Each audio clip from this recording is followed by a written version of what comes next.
Hey folks, Ron Colby with Gary Yamamoto Custom Baits.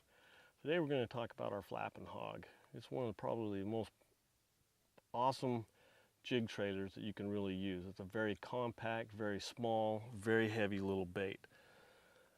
You can put it on a jig. You can rig it by itself on a round ball, shaky head, Texas rig it, however you want to rig it the most effective way for what you're fishing and how you're fishing. But today we're going to show you about setting it up on a jig. And that right I got here is a Peppered Custom Baits brown and purple jig. I use this one a lot, mostly in the spring, with a little bit of blue, or late fall. The crawdads, start getting a little blue tint to them. Let me give you a little trick that I do when I'm fishing with a jig. I take the skirts and the skirt, and I like to have my front skirts really short, but I'll turn this over and you can see you've got long skirts, you got some short skirts. Well, I'll take just a pair of scissors and I'm going to cut them all the same length. I'm just going to trim this all up, make it look nice and neat.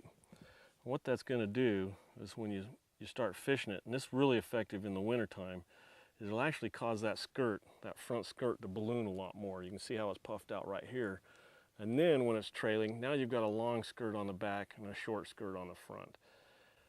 What we're going to do with the flapping hog is, along with all of our Yamamoto baits, we have an egg sac. This is a little bit hard to see in this blue one, but there's a smooth portion in the flapping hog right here. And what you always want to do is try and get your hooks up, and you want to use the proper hook, proper jig size, to get that through the body and poke up through this the smooth part of the bait. That's going to give you the optimum weight. It's going to give you the really good action on the flaps. You're not going to hinder the bait at all, and that. So we're just going to take it. There's really no right or wrong to rig this bait on up and down. We do have some laminates, some two-tone colors. I always rig my lighter color on the bottom side of the jig, so it's on the bottom just like a natural on a crawfish if I'm using a two-tone. We're just going to push this hook straight in. We're just going to keep going right in the center.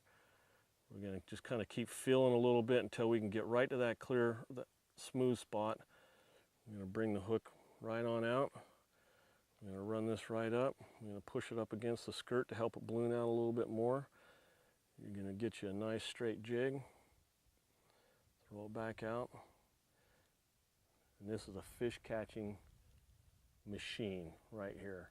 I hope you enjoy and good luck on your next fishing trip.